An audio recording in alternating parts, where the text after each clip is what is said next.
There's a peculiar feeling many experience at some point in life, the sense of living an existence that doesn't feel authentically their own. Like an actor following a script they didn't write, this unsettling feeling is no coincidence. It represents the first whisper of your authentic self trying to break through to the surface of consciousness, a call from the depths of the psyche. All around us, countless people fulfill external expectations. They pursue careers that don't fulfill them, maintain relationships that drain them, chase goals that, even when achieved, leave an inexplicable void. The sense of disconnection persists despite external accomplishments. The modern world has turned us into actors in our own lives. We play roles, we wear masks, we pretend to be who we believe we should be. And in this process, we lose touch with our true essence. This self-alienation isn't just an individual problem, but a cultural symptom. We live in a society that values appearances over authenticity, results over processes, accumulation over meaning. From an early age, we're conditioned to seek external approval, often sacrificing our inner voice on the altar of social acceptance. Carl Jung recognized this silent tragedy nearly a century ago.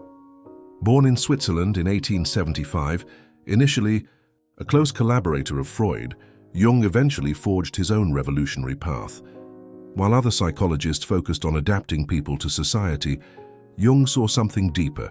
True sanity doesn't come from fitting into the world, but from discovering and manifesting one's authentic inner self. Jung was a man of contrasts and paradoxes, a scientist and mystic, a rationalist and explorer of the unconscious, a respected academic and intellectual outsider. His own life was marked by periods of profound crisis and transformation. After breaking with Freud in 1913, Jung entered a phase he called his confrontation with the unconscious, where he explored the depths of his own psyche through dreams, visions, and active imagination. From this personal journey, much of his psychological theory was born. Jung wasn't creating abstract theoretical constructs. He was mapping territories he had explored himself. This is a crucial aspect of his approach. Genuine knowledge comes from direct experience, not just abstract theorizing. The uncomfortable truth Jung revealed is that much of what we consider our choices aren't truly ours. Our ambitions, fears, even our dreams have been subtly programmed by external forces: family, education, culture, and media. The tastes we consider part of our identity, the aspirations we pursue, the beliefs guiding our decisions, much of this has been unconsciously absorbed from our environment, like a scent permeating our clothes without our notice. For Jung, authentic life only begins when we acknowledge this uncomfortable reality. When we have the courage to question not just the world around us, but the very nature of ourself. The first step on this journey is recognizing the conditioned nature of our conscious identity. Jung used the concept of the persona to describe this aspect of ourselves. From birth, we begin constructing the persona, a protective mask we present to the world. The term comes from Latin, originally referring to the masks worn by actors in ancient theater. This persona isn't necessarily false, but it is incomplete. It's an adaptive interface between our inner world and society's demands. It's only a fraction of our total being, often shaped more by external expectations than by our authentic inner impulses. The persona serves an important function. It allows us to navigate society, adapt to different contexts, and fulfill roles. The problem arises when we identify exclusively with it, when we mistake the mask for the face. Jung observed that we identify so strongly with our personas that we begin to believe we are nothing more, forgetting that far deeper dimensions of our psyche await recognition. Society reinforces this identification. We're defined by our professional roles, social status, external achievements, and public image. Our worth is measured by what we produce, accomplish, and possess, not by the depth of our connection with ourselves. This is the necessary first awakening, realizing that I am more than my persona, that beyond the social identity I've built, there exists a broader, more complex and more authentic self, that the life I've been living may not truly be mine, but a product of internalized expectations and unconscious conditioning. It's a painful awakening because it means questioning foundations we believed were solid. It's like discovering the house we inhabit was built on sand, but it's also liberating because it opens the possibility of a more authentic existence, rooted not in external expectations, but in our inner truth. As we begin questioning our conscious identity, we inevitably encounter aspects of ourselves that have been denied, repressed, or forgotten. There are moments when we suppress emotions out of fear of judgment. We ignore deep desires because they seem irrational or impractical.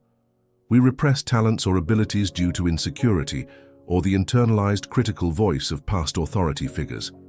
In these moments, essential parts of ourselves are pushed into the shadows of consciousness, forming what Jung aptly called the shadow. The shadow isn't simply the dark side of personality, as we often imagine. Here it's far more complex and fundamental to our psychological development. The shadow contains everything we reject in ourselves, both what we judge as negative, aggression, selfishness, envy, and the talents, capacities, and potentials we don't acknowledge or allow ourselves to express. Jung wrote, "The shadow is what a person does not wish to be. But paradoxically, it's also what we must integrate to become whole." The process of shadow formation begins in childhood. As we learn what's acceptable in our family and culture, we start suppressing aspects of our nature that don't receive approval or recognition. The exuberant child is taught to be quiet. The sensitive boy learns to hide his tears. The assertive girl is instructed to be more feminine. The artistic youth is steered toward practical careers. Little by little, parts of the authentic self are relegated to the shadows. This isn't necessarily a malevolent conspiracy. Parents, teachers, and authority figures usually act with the best intentions, trying to prepare the child to thrive in the world as they understand it. But the result is a fragmentation of the psyche, an incomplete conscious self, and an increasingly dense shadow. The man who learned that sensitivity is weakness hides his empathy and vulnerability in the shadow. The woman taught to always be pleasant and accommodating often buries her assertiveness, anger, and power in the shadow. The creative child, constantly steered toward being practical and realistic, may push their artistic impulses into the shadow. The rigidly organized adult may have relegated their spontaneity and playfulness to the shadows. This division comes at a tremendous psychic cost. Keeping parts of ourselves repressed requires constant energy. It's like trying to hold a ball. Underwater, it demands continuous effort. This effort manifests as tension, anxiety, lack of vitality, and a persistent sense of incompleteness. Moreover, these repressed parts don't disappear. Psychic energy is conserved, much like in physics. What's denied doesn't cease to exist. It merely changes form and operates beyond conscious control.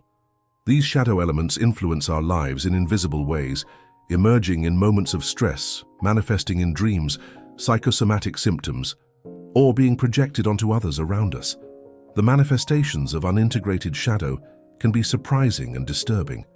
The seemingly calm man who erupts in fits of rage, the controlling person who succumbs to impulsive, self-destructive behaviors, the rigid moralist exposed in ethical scandals, the perfectionist who sabotages their own success. These are all examples of what happens when the shadow operates autonomously, beyond the reach of integrating consciousness. This brings us to another fundamental Jungian concept: projection. One of the most common ways the shadow manifests is through psychological projection, the phenomenon of perceiving in others the unrecognized aspects of ourselves. The people who intensely irritate us often mirror parts of ourselves we refuse to acknowledge. The colleague whose confidence we label as arrogance may reflect our own unrecognized desire to express ourselves with more conviction and occupy space. The person we judge as selfish may be showing us a part of ourselves that never learned to set healthy boundaries or prioritize our own needs. The individual whose sexual freedom bothers us may be touching on repressed desires within us.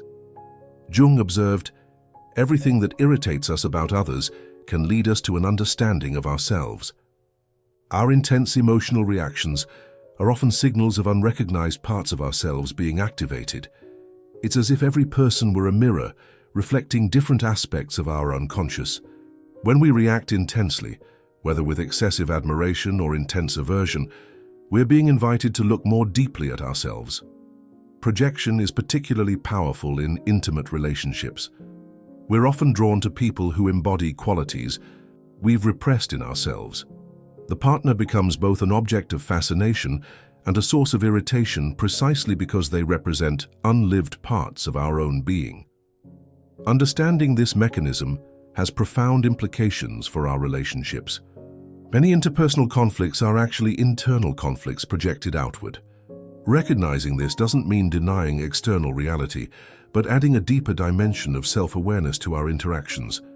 Jung didn't see projection as something to eliminate. That would be impossible, as it's a fundamental psychic mechanism. Instead, he suggested becoming more aware of when we're projecting. Knowledge doesn't remove projection, he wrote, but awareness of projection makes a crucial difference. By recognizing our projections, we can begin reclaiming lost parts of ourselves. Every intense judgment, every strong emotional reaction becomes an opportunity for self-discovery. Who is the person living in me that I don't recognize as myself? Shadow. Integration doesn't mean acting impulsively or giving free rein to repressed desires. It means acknowledging all parts of ourselves, bringing them into consciousness where they can be incorporated into our identity in constructive ways. It's a process of expanding awareness, where previously unrecognized aspects are integrated into our self-image. We neither deny the shadow nor fully identify with it. We develop a conscious relationship with these aspects, allowing their energy to be channeled creatively and constructively. This integration releases an enormous amount of vital energy. The energy once spent on repression becomes available for creative expression, authentic relationships, and personal growth. To truly understand Jung, we must expand our conception of the unconscious. He revolutionized our understanding by showing that the unconscious isn't merely a repository of repressed content, but a living, creative dimension of the psyche.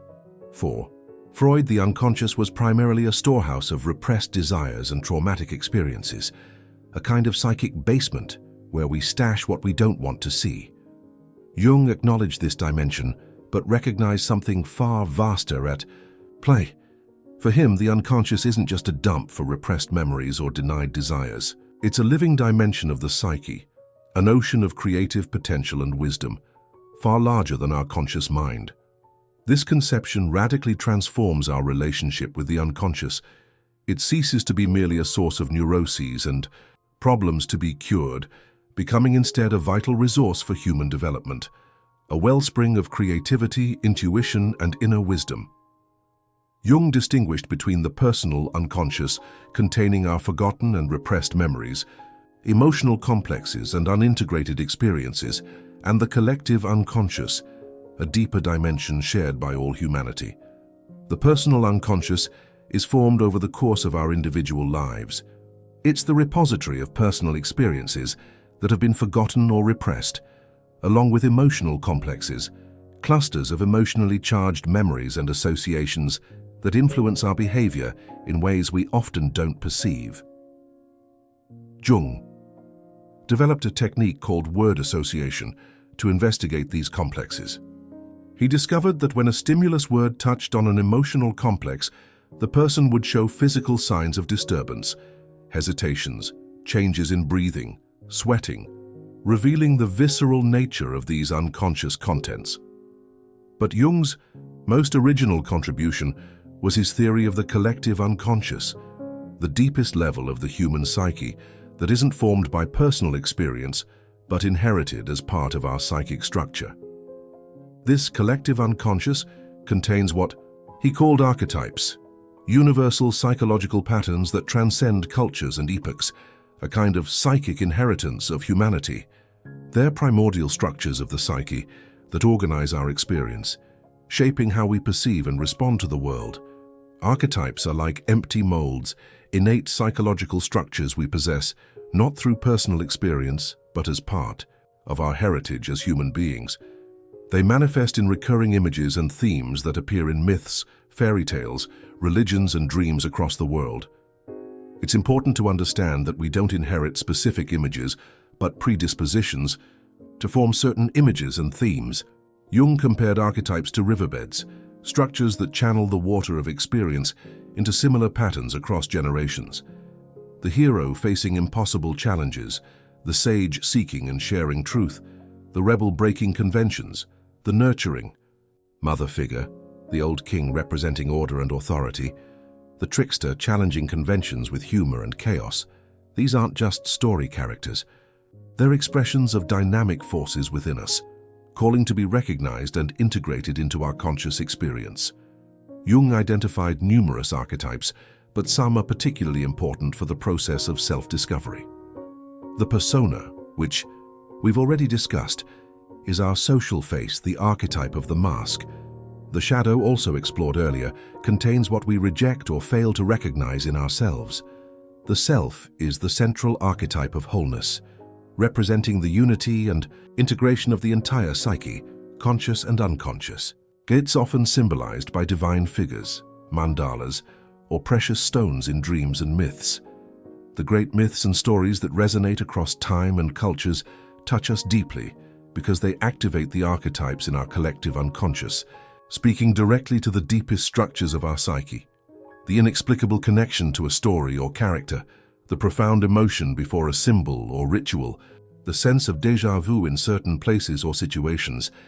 These are experiences of archetypal power manifesting in our consciousness. Jung realized that these archetypal energies also exist as feminine and masculine aspects in every person, regardless of biological gender. He called them the anima and animus. The anima represents qualities traditionally associated with the feminine: receptivity, emotional connection, intuition, relationship with nature and the unconscious. In men's dreams and fantasies, it often appears as a female figure, from the seductive femme fatale to the wise spiritual guide. The animus represents qualities traditionally associated with the masculine: rationality, assertiveness, analytical, and structuring capacity. In women's dreams and fantasies, it manifests as varied male figures, from the adventurous hero to the spiritual sage. Jung emphasized that all of us, regardless of gender, have both these energies within us. The man who neglects his anima loses access to his sensitivity, intuition, and emotional connection.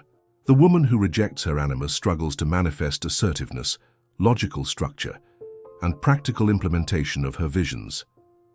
Balancing these inner energies is essential for psychic wholeness. Our society often encourages one-sided development, men focusing exclusively on masculine qualities and women on feminine ones. For Jung, this results in an inner fragmentation that hinders our full development. The integration of anima and animus happens gradually as we recognize and value aspects of ourselves that may have been underdeveloped due to social conditioning. This process is often reflected in dreams, where figures of the opposite sex evolve, from primitive or threatening characters to more developed and integrated forms. Beyond these, Jung identified many other important archetypes, such as the great mother, source of nourishment and also devouring; the father, authority and order; the child, innocence and renewal potential; the wise old man or wise old woman, inner wisdom; the hero, courage and transformation; and the trickster, creative chaos and pattern breaking. Even more surprising is Jung's discovery about the nature of the ego. What we call the I, our conscious identity, is just the tip of the iceberg. Beneath the surface lies the self, the organizing center of the total psyche, which transcends and includes the ego. The self isn't something to be built but discovered. It already exists, complete, waiting to be recognized. Jung described it as the central archetype, the potential for wholeness residing in each of us. In dreams and visions, the self often appears as a numinous figure, a divine being, a wise elder, a divine child, or a symbol of wholeness like the mandala. These images communicate the transcendent nature of the self, its quality of going beyond the limits of the individual ego. This vision radically challenges the modern Western conception of the individual as an isolated, self-contained entity. For Jung, Our individuality isn't separate from the collective. It emerges from it as a unique expression of universal patterns. The relationship between ego and self is central in Jungian psychology. The ego isn't discarded or transcended, but placed in right relationship with the self, no longer as the center of personality, but as a satellite orbiting the self. The ego becomes a representative of the self in consciousness, no longer the absolute ruler of the psyche. This new relationship is often expressed symbolically as the hero's journey in world myths. The ego hero, who initially leaves home, separation from unconscious origins, faces trials and encounters, allies and enemies, confronting aspects of the psyche, and finally returns transformed with a new understanding of self and place in the world. For Jung, self-knowledge is a vital necessity, called individuation, the process of integrating all parts of the psyche, conscious and unconscious, to become who one truly is. Many people, even successful ones, feel an existential void, especially in midlife, when they realize external achievements don't fill an inner lack. This void is a call to individuation, which involves facing the shadow, denied aspects of oneself and seeking a more authentic identity. Jung proposed methods like dream analysis, creative expression, and active imagination to facilitate this process. The goal isn't perfection but wholeness, accepting and harmonizing all aspects of being, even contradictory ones. Individuation has no end. It's a continuous journey of growth and self-discovery. Individuation, the process of self-knowledge, proposed by Jung, reveals hidden patterns in our lives, showing that coincidences, synchronicities, are messages from the unconscious. Emotions like anger, fear, and sadness cease to be enemies, becoming guides to deep needs. Jung saw life as a journey of meaning. Every crisis is a chance for growth. The psyche doesn't just repeat the past, Freud, but moves toward a possible future, like a seed that knows it's a tree. To be authentic is to act from this true core. Work becomes vocation, relationships become mirrors, and daily life gains meaning. Those who know themselves connect better with others, without masks or projections. The key, facing the shadows. Jung said, "What you don't confront becomes your destiny." Individuals who integrate themselves become bridges in a divided world, because transforming oneself is the first step to transforming the world. Truly living begins when we become who we already are.